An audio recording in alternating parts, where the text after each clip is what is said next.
Aleluia, dê um aplauso bem forte ao Senhor. Graça e paz, Igreja do Avivamento. Amém. Já cumprimentou essa pessoa do seu lado aí, esse ungido, essa ungida? Diga assim: que bom que você veio. Glória a Deus.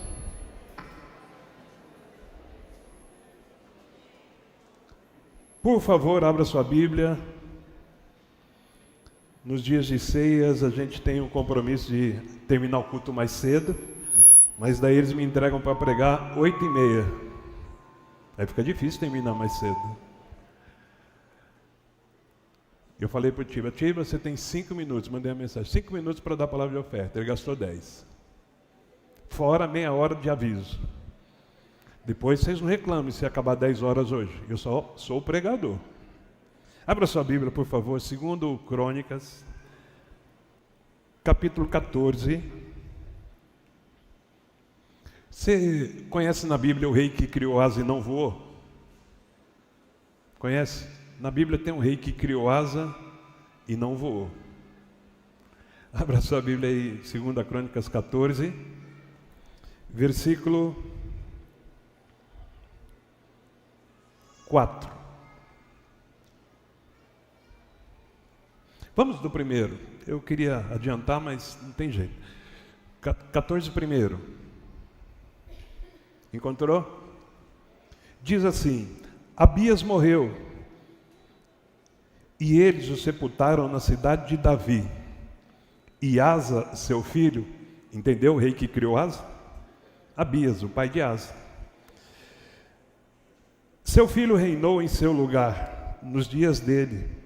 A terra esteve em paz durante 10 anos. Pode abaixar um pouquinho o retorno, por favor?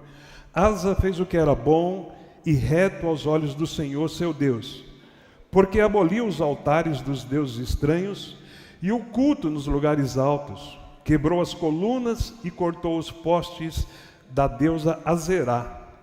Ordenou a Judá que buscasse o Senhor, Deus de seus pais, e que observassem a lei e o mandamento. Também aboliu de todas as cidades de Judá o culto nos lugares altos e os altares do incenso, e houve paz no seu reinado.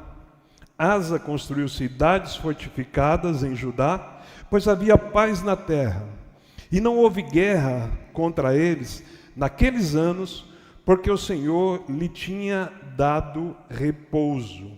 Porque o Senhor lhe tinha dado repouso. Feche os seus olhos por um instante. Senhor, nós te agradecemos pela oportunidade, pela honra, pelo privilégio de estarmos na sua presença. Nesse momento em que a tua palavra é aberta e nós cremos que é a tua boca falando conosco, nós te pedimos capacidade para entender, para interpretar e principalmente para viver a tua palavra, recebendo a tua mensagem no nosso coração, permitindo que ela edifique sobre a nossa vida um altar ao Senhor, que nos disponha a obedecer e a cumprir todo o propósito do Senhor para as nossas vidas. Assim consagramos esse tempo, em o nome de Jesus. Amém. Bom, a gente vai falar um pouquinho sobre um rei chamado Asa. Ele era filho de Abias, neto de Roboão, bisneto de Salomão. Ele reinou entre 911 a 870 antes de Cristo. O reinado dele durou 41 anos. O do seu pai, um pouco menos, apenas 3 anos. O seu avô, Roboão, filho de Salomão, um dos melhores reis que Israel teve depois de Davi. Roboão foi um rei problemático. O avô de Asa, o avô de Asa, Roboão, foi um rei terrível. E como ele tinha sido um rei tão terrível que, assim, trouxe tanto jugo sobre a nação, tanto peso, cobrança de impostos exagerada, qualquer semelhança com o Brasil é mera coincidência, o povo se revoltou. E a nação de Israel era uma nação constituída por 12 tribos. Cada tribo tinha o seu príncipe. E essas tribos não concordavam com os abusos que eles estavam sofrendo. Não concordavam com o abuso das altas cobranças da imposição, do jugo que Roboão com seu reino estava trazendo sobre o povo. Então, houve uma quebra e uma divisão. Havia um só reino, esse reino estabelecido por Davi e esse rei que fora fortificado e consolidado por Salomão. Mas quando Roboão assume, ele faz uma desgraceira só, e por causa dessa maldade dele, o reino se divide. Quando você lê a Bíblia, você vai ver que em alguns momentos fala reino do norte, reino do sul, fala assim, reino de Israel, reino de Judá. Pois é, justamente a divisão que aconteceu. Israel foi dividido em dois reinos, o reino do norte e o reino do sul. Reino do norte, Israel, com outro Deus, com outro reino, com outro reinado, outra administração, e o reino do sul, chamado Judá. Você pensa, dividiu o reino, então eram 12 tribos, 6 tribos para cada lado, nada. A indignação com Roboão foi tão grande que o reino do sul, o reino que ficou com sede em Jerusalém, ele foi constituído por Judá, que era uma das tribos, e uma parte da tribo de Benjamim. Então, das 12 tribos, Judá foi um reino constituído, o reino que permaneceu com uma tribo e meio, mais ou menos, para você ver como perderam força. Por isso a palavra de Deus diz, um reino dividido não subsistirá. E, consequência disso, os dois se tornaram fracos, frágeis, e por isso, quando você vai conhecendo a história bíblica, principalmente no Antigo Testamento, você vai percebendo por quantas vezes esses reinos foram violados na sua integridade, na sua soberania, e sendo levado, inclusive, o seu povo cativo, sendo destruído as suas cidades, os seus templos, tudo decorrência da divisão do reino. Dividiu, ficaram mais fracos. Nós estamos falando aqui desse reinado de Asa, que reinou 41 anos, entre 911 e 870 a.C., reinando em Judá. Ele era rei de Judá, rei da nação ao sul de Israel, Judá, que tinha sua sede em Jerusalém. O texto que nós lemos fala um pouquinho do que ele fez. Fala que ele remove os cultos a outros deuses que havia naquela nação. O seu pai também não foi um excelente rei. Reinou por pouco tempo, mas ele não fez o que era reto. Quando você vai olhar a história do rei Abias, o pai de Asa, você vê lá escrito assim, ele não fez o que era reto aos olhos do Senhor. Ele não foi servo de Deus como fora Davi. Ele não foi temente ao Senhor como fora Davi. Mas ainda assim Abias permaneceu no reino, porque Deus havia feito um pacto com Davi, de que os seus descendentes se assentariam no trono. Então havia um pacto de Deus para com Davi, por isso Abias permaneceu. E depois o seu filho. Quando o seu filho assume o trono, ele assume com uma outra postura, a postura de quem queria pôr ordem na casa, da postura de quem queria consertar a nação. E ele começa destruindo todo o paganismo daquela nação.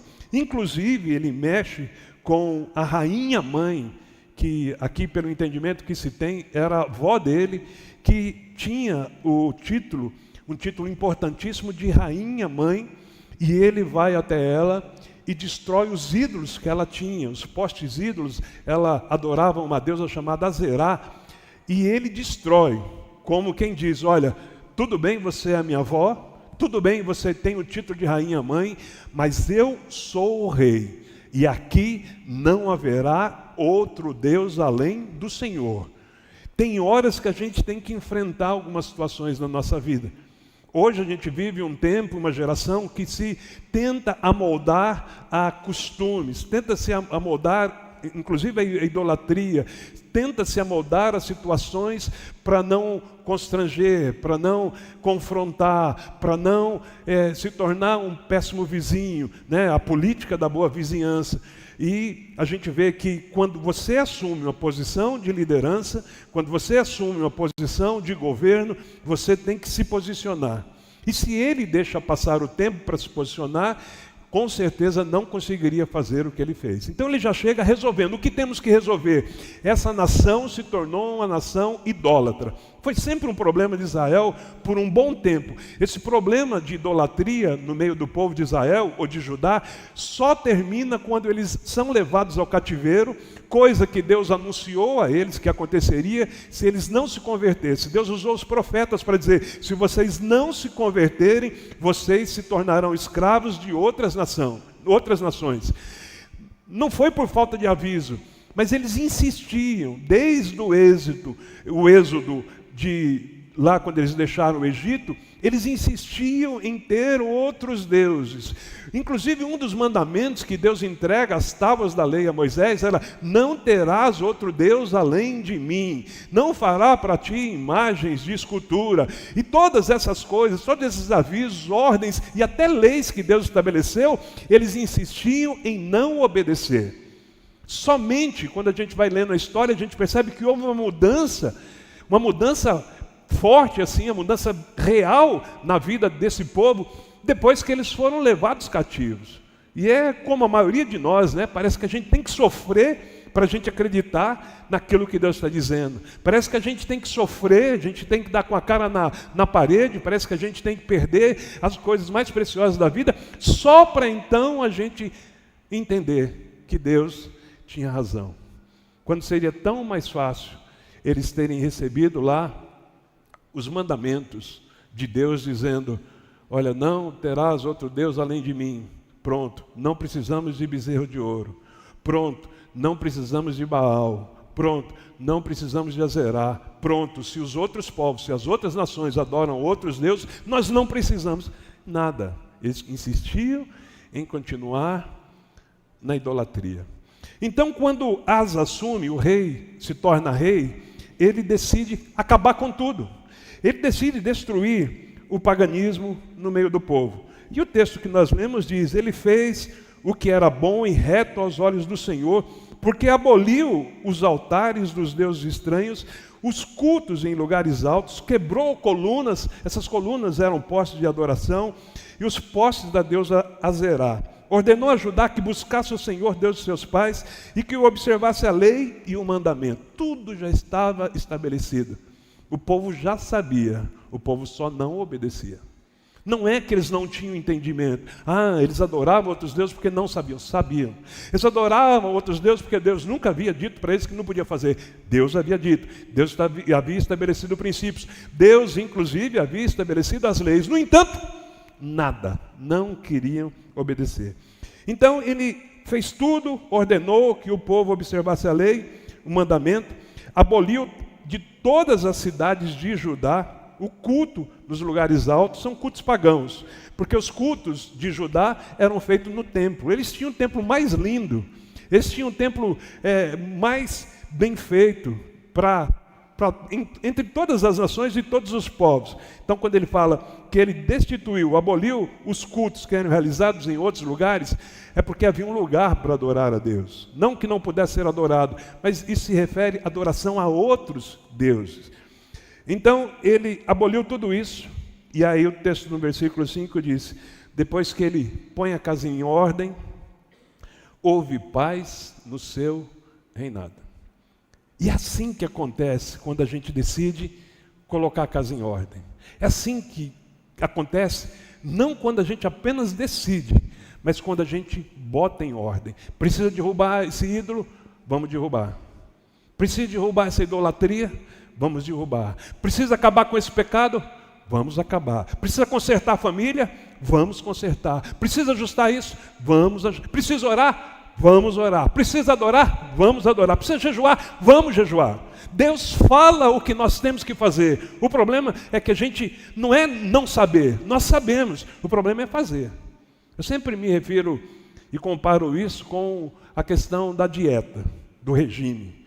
Todo mundo sabe o que não pode comer. Todo mundo sabe que Coca-Cola não. Mas todo mundo toma Coca-Cola. Não é? A gente sabe, todo mundo diz: é só se alimentar 3 em 3 horas, a cada 3 horas. Todo mundo já ouviu isso. Agora tem uns que se alimentam a cada 3 horas. A cada 3 horas é um prato de pedreiro. Então a gente sabe, dentro de nós, sobretudo os que têm o Espírito Santo de Deus, todos nós que temos o Espírito Santo de Deus, sabemos a hora certa. Todos nós que temos o Espírito Santo de Deus sabemos a coisa certa, sabemos a coisa certa a ser feita. Todos nós que temos o Espírito Santo de Deus temos aqui um aviso, um alerta, que diz, isso não, aqui não, nenhum passo a mais. Nós que temos o Espírito Santo, nós temos a capacidade de sentir e de saber e de discernir entre certo e errado. O problema nosso não é saber. O problema nosso não está em não conhecer. O problema principal nosso está em obedecer. Esse é o nosso maior problema. Saber que não podemos e, de fato, não fazer. Ou saber o que devemos e não fazer. Então, esse é o nosso principal problema. Agora, depois que ele resolve tudo, que ele chamou a si a responsabilidade, que ele arrumou briga com sua avó, que ele arrumou briga com muita gente, porque ele não pensa que é só o rei estabelecer um decreto, não quero mais culto nos montes, não quero mais esses postes, derrubem todos.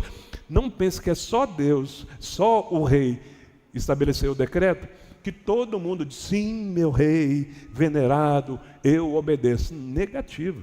Você sabe, né? Onde tem gente, tem problema. Onde tem gente, tem rebeldia. Onde tem gente, tem confusão. Onde tem gente, tem fofoca. E não era diferente naquele tempo. Com certeza ele encontrou muita resistência para acabar com aqueles cultos. Com certeza ele encontrou muita resistência para que não fosse do jeito que ele quisesse, para que a ordem não voltasse, para que a adoração ao único Deus não se estabelecesse de novo. Ele certamente encontrou muita resistência. Havia uma prostituição muito grande, um culto de prostituição masculina que era realizado. A adoração a Azerá era muito forte. A adoração a Baal era muito forte. Então não era fácil. Não é só assinar um decreto dizendo, a partir de hoje acabou, não. Você tem que fazer o negócio acontecer. E ele fez. Agora, depois que você resolver, decidir, enfrentar esse problema e enfrentá-lo de verdade, depois que você decidir e enfrentar esse ídolo aí que tomou lugar na sua vida, que se tornou a coisa mais importante, com o que você mais se preocupa, com o que você mais cuida, depois que você decidir fechar essa porta, depois que você decidir acabar com isso, depois que você decidir dizer não e dar um basta nessa situação, eu profetizo que será como foi na vida dele. E houve paz no seu reinado, e haverá paz na sua casa, na sua vida, nos seus negócios e nas suas finanças. Você pode dizer amém e dar um aplauso a Jesus? E houve paz.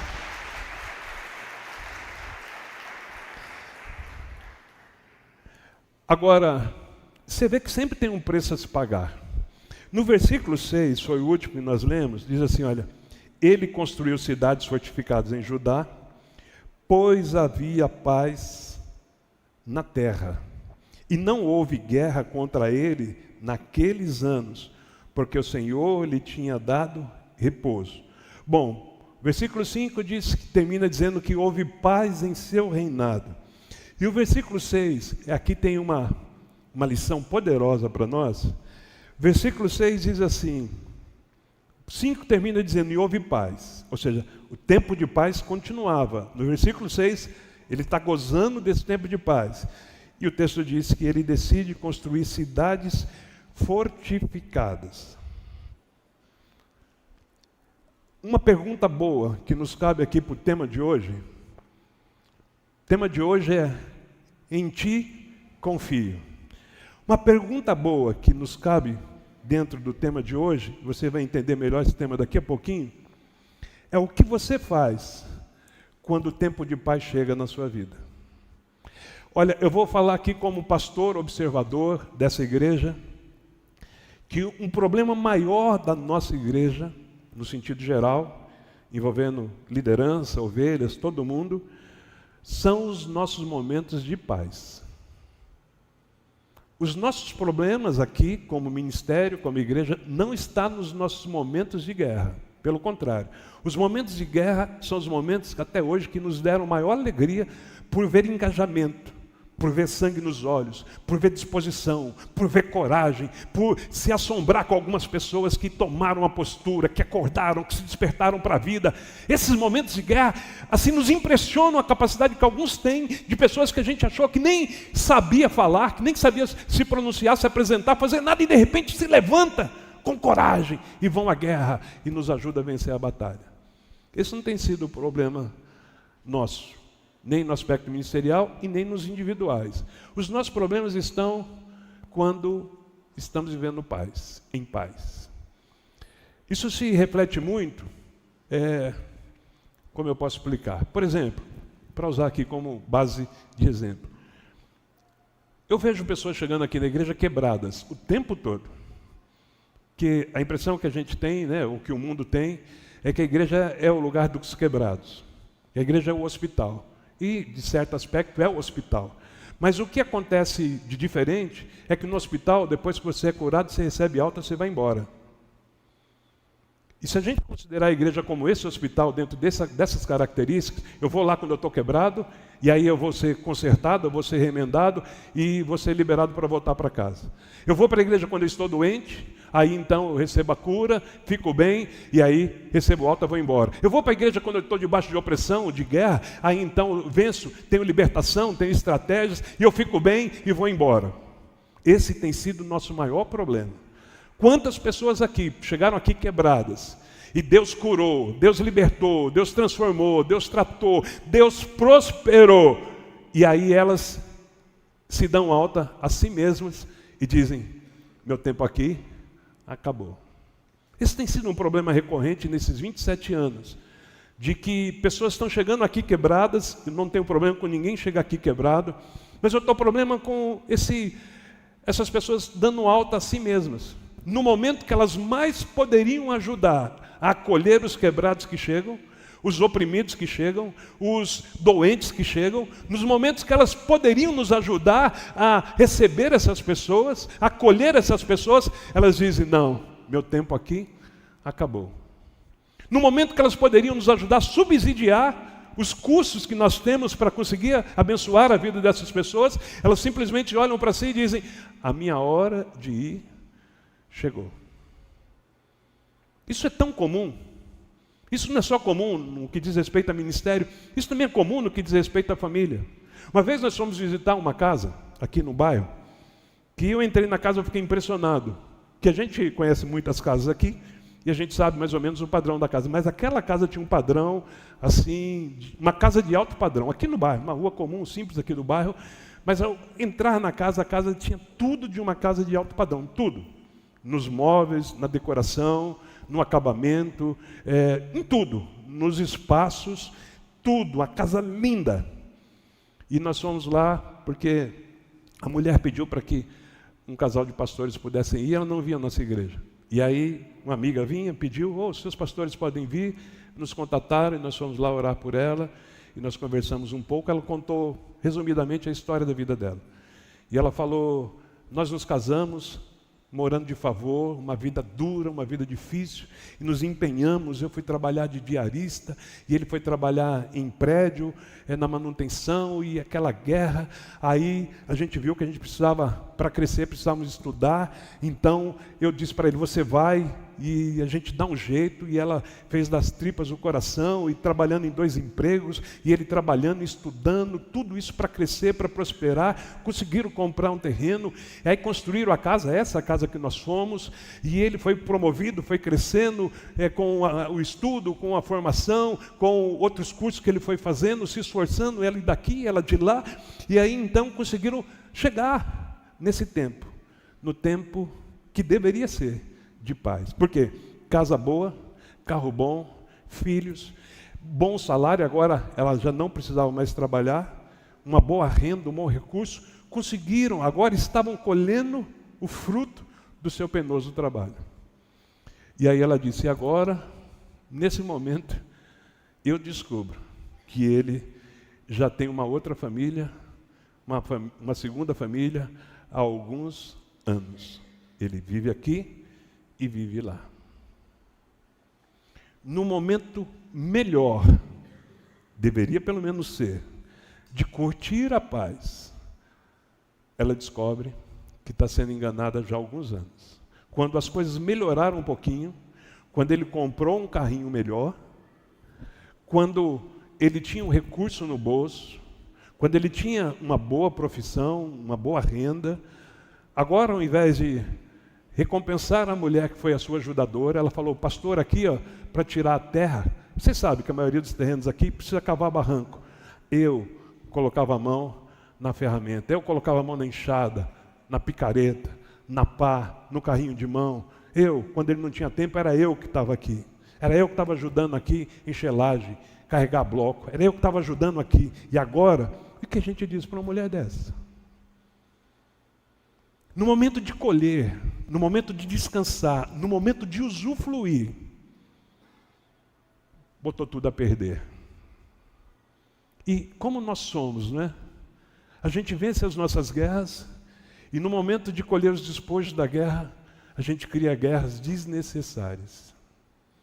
Como nós somos ingratos, imaturos, otários, trouxas na mão do diabo, que na hora da gente colher o fruto do nosso trabalho, a gente cria guerras.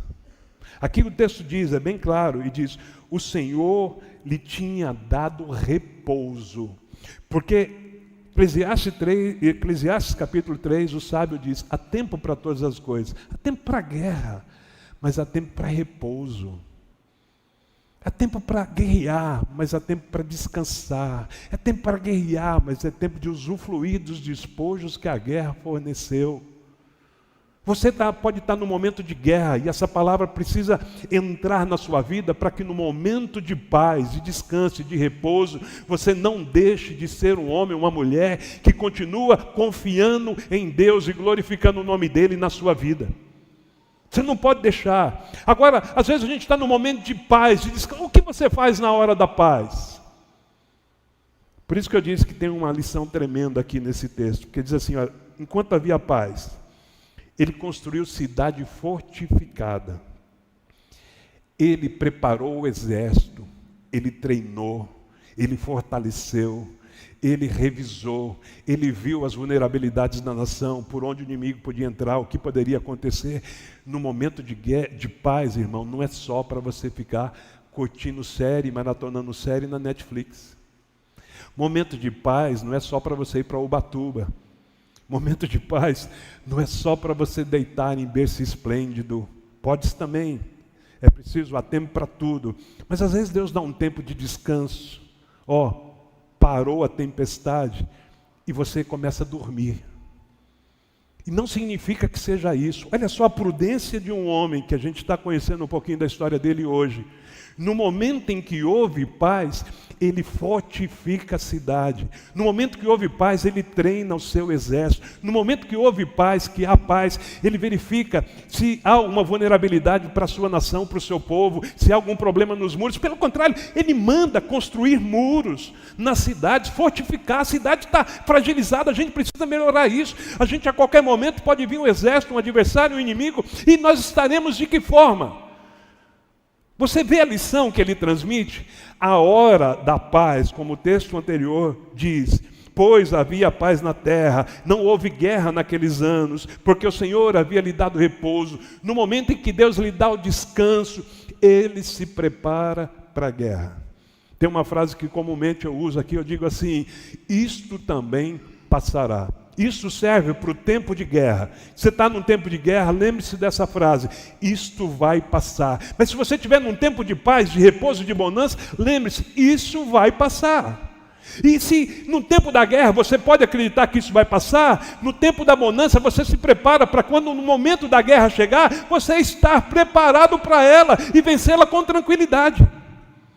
O nosso problema é que na hora que está tudo em paz, a gente não ora mais. Para que você vai orar? Se não tem ninguém doente, se tem saldo na conta, se você está morando numa casa boa, se tem carro bom, se você agora faz lipoaspiração, você bota botox, ácido hialurônico, você faz tudo isso, para que orar? Se você tem dinheiro para fazer escova toda semana, agora no inverno você já comprou a bota nova, Para que você vai orar? Se você colocou rodas novas no carro, uma multimídia da hora, mano, se está tudo, para que você vai orar se a menina que você queria conquistar, você conquistou? Para que você vai orar? E esse é o nosso maior problema. Na hora do repouso, a gente baixa a guarda, como se aquilo fosse se perpetuar e nunca mais fosse passar. E aí, não vem uma tempestade, vem uma garoa e nos derruba. Por quê? Como popularmente é dito, nós somos pegos de calça curta, distraídos, sem preparo. A diferença dele. E você fala, mas de fato isso aqui fez diferença? Eu preciso correr com uma hora? Então eu vou avançar aqui. Então o texto diz que o Senhor havia lhe dado repouso. A pergunta que eu fiz é o que nós fazemos no momento de repouso? Como nos comportamos no momento de descanso? Se alguém está aqui em guerra hoje, eu vou falar para você, creia, confia nele, isso vai passar, uma palavra profética para a sua vida, isso vai passar. Agora, se você está no momento de descanso, como o texto diz, de repouso, fortifique as suas cidades, observe as muralhas. Ele fala no versículo 7 assim, olha, vamos construir essas cidades, cercá-las de muralhas e de torres, portões e ferrolhos, enquanto ainda está em paz diante de nós. Na ceia eu falei que a gente é roubado para depois trocar a tranca da porta. Não, na hora do repouso, pode deixar o texto aí. Versículo 7 diz, olha, vamos construir essas cidades, cercá-las de muralhas e torres. As torres são as torres de vigia, segurança, portões, ferrolhos, enquanto a terra ainda está em paz diante de nós, pois temos buscado o Senhor, nosso Deus. Nós o temos buscado e Ele nos deu repouso por todos os lados. Olha só, repouso em tudo. Não havia ameaças, não havia agressões, não havia nenhum indício, nenhuma fumaça. Está tudo bem, o seu reino, o seu governo. Houve um momento difícil que foi instituir ali a adoração ao único Deus e verdadeiro Deus, mas enfrentou esses dilemas, esses problemas, esses confrontos. Agora toda a população gozava da mais perfeita paz. E o que ele faz? Ele não fica de braços cruzados. Então eles construíram, versículo 8, e prosperaram. Olha só, é nessa hora que a gente prospera. A gente não consegue prosperar na hora da guerra em si. A gente prospera nesse momento. Por quê? Cuca fresca, mente fresca, como diz o melhor técnico do mundo. Mente fresca, né? Mente, como é que ele fala? Mente, cabeça fria e coração quente. Isso é cabeça fria essa hora, ó. Cabeça fria. Ó, essa hora é a hora que você consegue pensar melhor, articular melhor. É a hora que você consegue desenvolver plano. Como é que você planeja na hora da guerra? É difícil. Não é todo mundo que tem essa capacidade. Como é que você planeja na hora da guerra? Agora, na hora que está em repouso, você consegue pensar. Você consegue se lembrar de alguma coisa que você deixou passar, de alguma coisa que você havia se esquecido. Volta à mente. Essa hora é a hora de você arquitetar, de você planejar, de você se preparar. E exatamente isso que ele estava fazendo. Então, na hora do descanso, é hora sim de continuar orando. É hora de continuar lendo a Bíblia, é hora de continuar jejuando, é hora de continuar a confiar em Deus. Você pode dizer um amém? Dá um aplauso a Ele.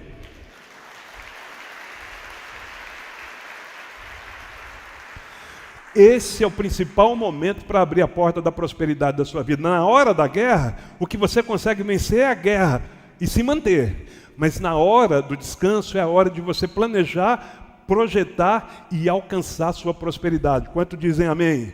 Então é nessa hora, na hora da guerra, o que você tenta fazer? Tenta resolver o problema da guerra. Na hora da adversidade, você tenta lutar contra ela, você tenta resolver aquela demanda, aquela situação e trazer a paz. Agora, se na hora da paz você também não tem cabeça para se preocupar, para se preparar, para se estruturar, para planejar, para planificar e para executar, vai voltar outra guerra. Essa hora, ele diz, eles terminaram as construções e prosperaram. O rei Asa tinha um exército de 300.000 homens que pertenciam à tribo de Judá, que traziam grandes escudos e lanças, e 280 mil homens de Benjamim. Então eram 300 mil homens de Judá e 280 mil de Benjamim, totalizando 580 mil homens que eles tinham ali à disposição para servir como força de segurança, força de exército. Que traziam escudos e atiravam com arco, todos eram homens valentes. Vamos para o versículo 9. Zerá, o etíope, saiu contra eles com um exército de 1.300.000 homens. Quantos homens tinha Jerusalém? Asa tinha 580. E o exército que agora se levantava, então passou o tempo da paz, eles construíram, edificaram, treinaram, os seus exércitos estavam preparados, de homens valentes, mas era um número de 580. Quando essa paz termina, o etíope decide vir contra Jerusalém, contra Judá, e com um exército de 1 milhão de homens e 300 carros de guerra. 1 milhão de homens e 300 carros de guerra. Você vê que Judá não tinha carro de guerra. Judá tinha espada, tinha lança, tinha escudo, mas não tinha carro de guerra, que era um plus para o exército. Era um plus para conseguir ganhar guerras. Era como se tivesse uma arma, a melhor arma hoje, um MiG, um míssil, uma arma atômica. Era uma arma assim poderosa, moderna, o carro de guerra que eles tinham. Judá não tinha. E eles tinham 300 carros de guerra, eram em maior número, porque eles tinham 1 milhão de homens, ou seja, tinham 480, eram 300 mais 280, eles tinham 420 mil homens a mais, ou seja, quase o dobro. O exército do etíope aqui tinha quase o dobro do exército de Judá, além dos carros. Versículo 10. Então Asa saiu contra eles, e eles se prepararam para a batalha no vale de Zefatá, perto de Mares. Asa clamou ao Senhor, seu Deus, e disse: Senhor, além de ti não há quem possa socorrer numa batalha, entre os poderosos e o fraco. Ajuda-nos no Senhor, nosso Deus, porque em ti confiamos. Porque só no Senhor eu confio. Viemos contra esta multidão, Senhor, tu és o nosso Deus, que não prevaleça contra ti o homem. Olha, ele tinha menor número e ele não tinha os carros de guerra. Então ele tinha menor número de homens e não tinha armas tão potentes e poderosas quanto o seu adversário. Mas na hora que vão para a guerra e precisavam ir, não tinham o que fazer, ele clama ao Senhor. E olha só essa oração: Senhor, além de ti não há quem possa me socorrer numa batalha entre o poderoso, não era ele o poderoso, e o fraco. Ele era o fraco. Não há quem possa me socorrer nessa batalha onde eu sou o lado fraco. Ele diz: ajuda-nos, Senhor nosso Deus, porque em ti confiamos e no teu nome viemos contra essa multidão.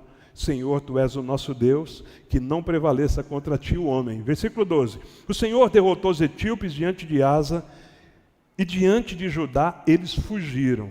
Asa e o povo que estava com eles os perseguiram até Gerar, e os etíopes foram mortos, sem restar nenhum sequer. Porque foram destroçados diante do Senhor o exército do seu exército, eles levaram dali muitos despojos. Atacaram todas as cidades ao redor de Gerar, porque o terror do Senhor os havia invadido. Saquearam todas as cidades, porque nelas haviam muitos despojos. Também atacaram as tendas dos donos do gado, levaram ovelhas em abundância e camelos e voltaram para Jerusalém. Já que o exército adversário decidiu enfrentá-los, eles enfrentaram e levaram tudo que podiam levar depois como despojo. Agora, o que impressiona nesse texto?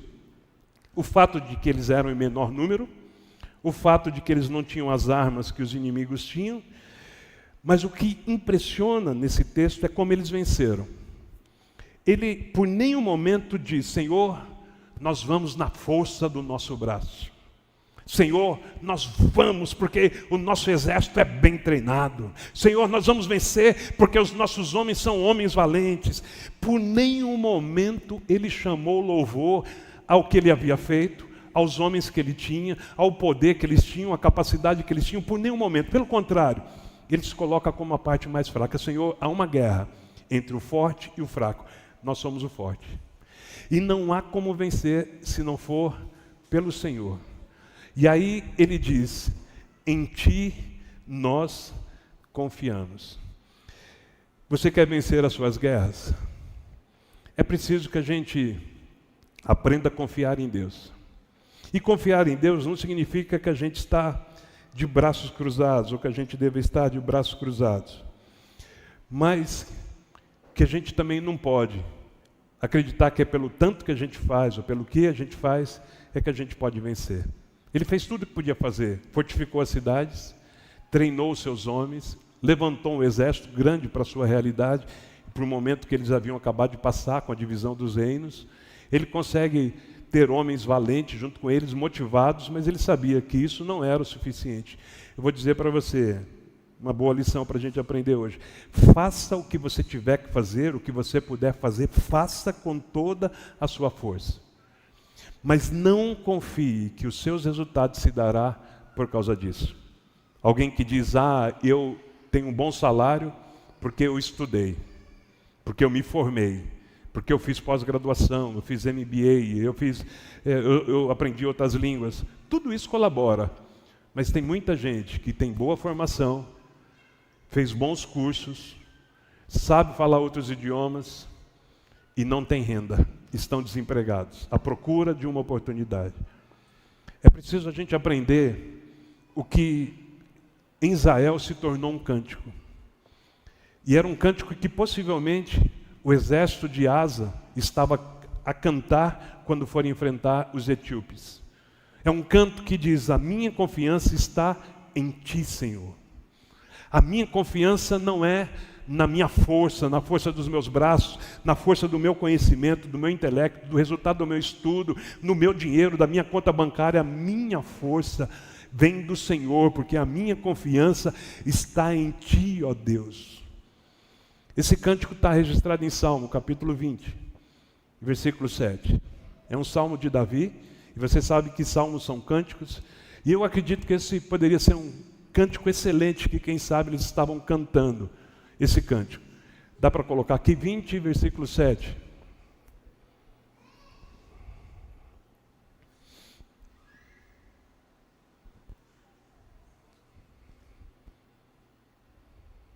Se você não colocar, eu vou cantar.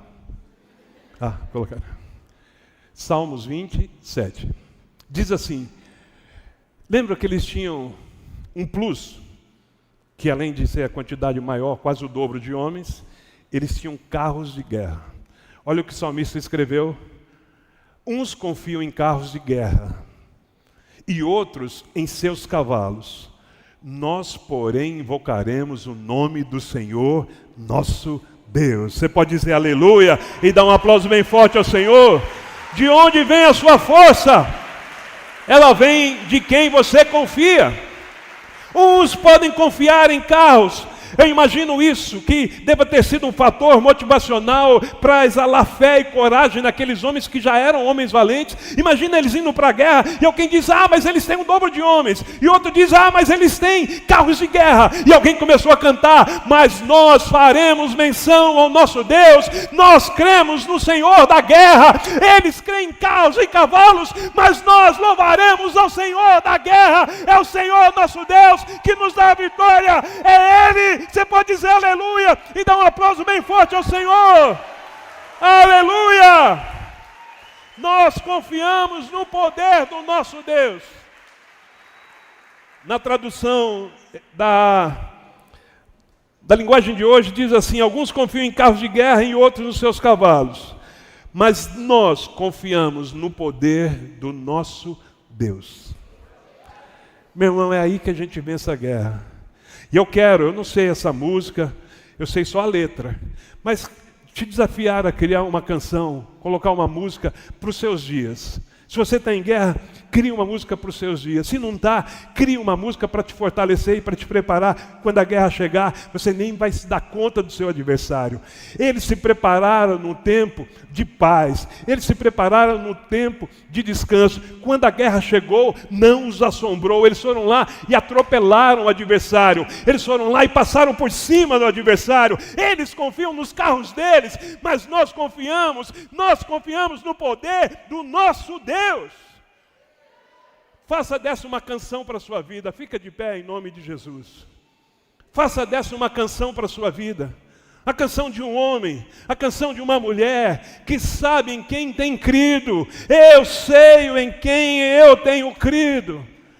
Esse Davi que escreveu o Salmo, um dia ele se depara de uma guerra com um gigante que estava desafiando o seu povo.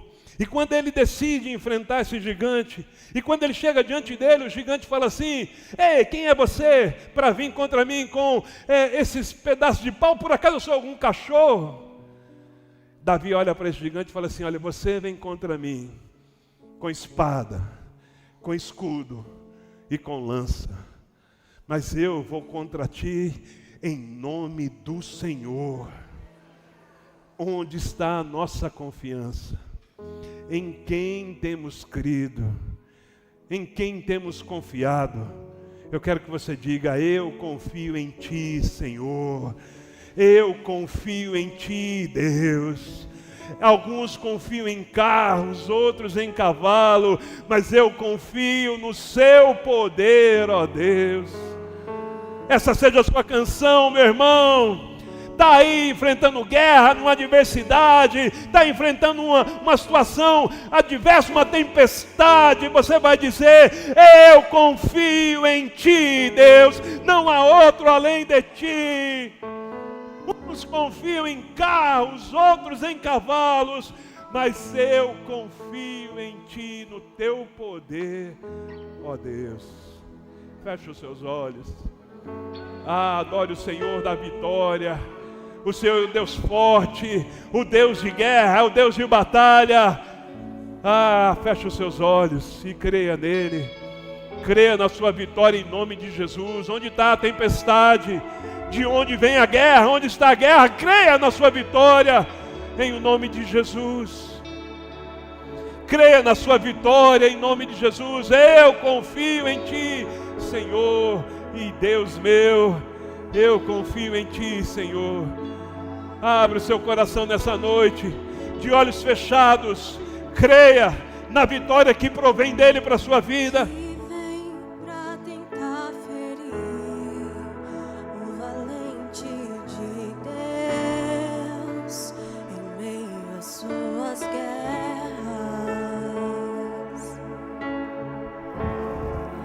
Que ataque é capaz de fazê-lo olhar para trás e querer desistir. Que terrível arma é usada para tentar paralisar sua fé.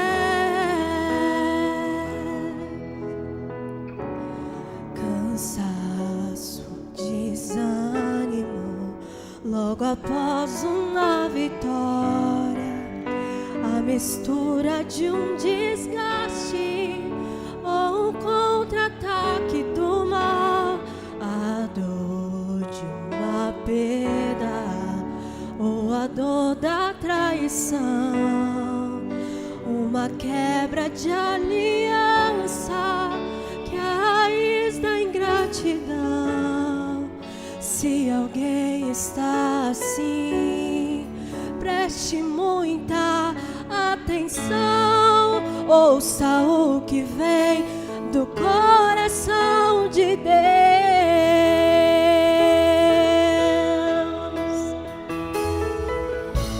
Em tempos de guerra, nunca pare de lutar, não baixe a guarda, nunca pare de lutar. Em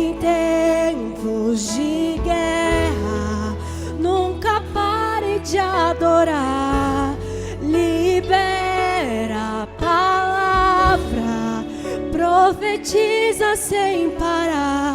Um escape, um descanso, a cura, a recompensa vem sem demora. Um escape, um descanso, a cura, a recompensa vem sem demora. Um escape, um descanso, a cura, a recompensa vem sem demora. Um escape, um descanso, a cura, a recompensa vem sem demora.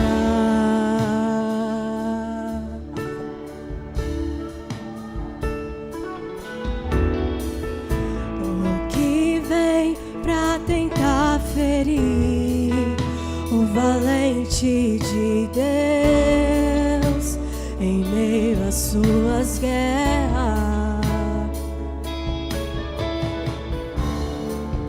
Que ataque é capaz de fazê-lo olhar para trás e querer desistir? Que terrível arma é usada para tentar paralisar sua fé. Cansaço, desânimo, logo após uma vitória, a mistura de um desgaste ou um contra-ataque do mal, a dor de uma perda ou a dor da traição, uma quebra de aliança que é a raiz da ingratidão. Se alguém está assim, preste muita atenção, ouça o que vem do coração de Deus. Em tempos de guerra, em tempos de guerra, nunca pare de lutar, não baixe a guarda, nunca pare de lutar. Em tempos de guerra, nunca pare de adorar. Libera a palavra, profetiza sem parar. Um escape, um descanso.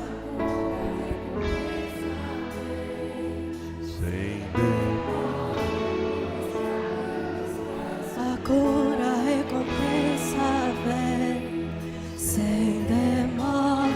Um escape, um descanso, a cura, a recompensa vem sem demora.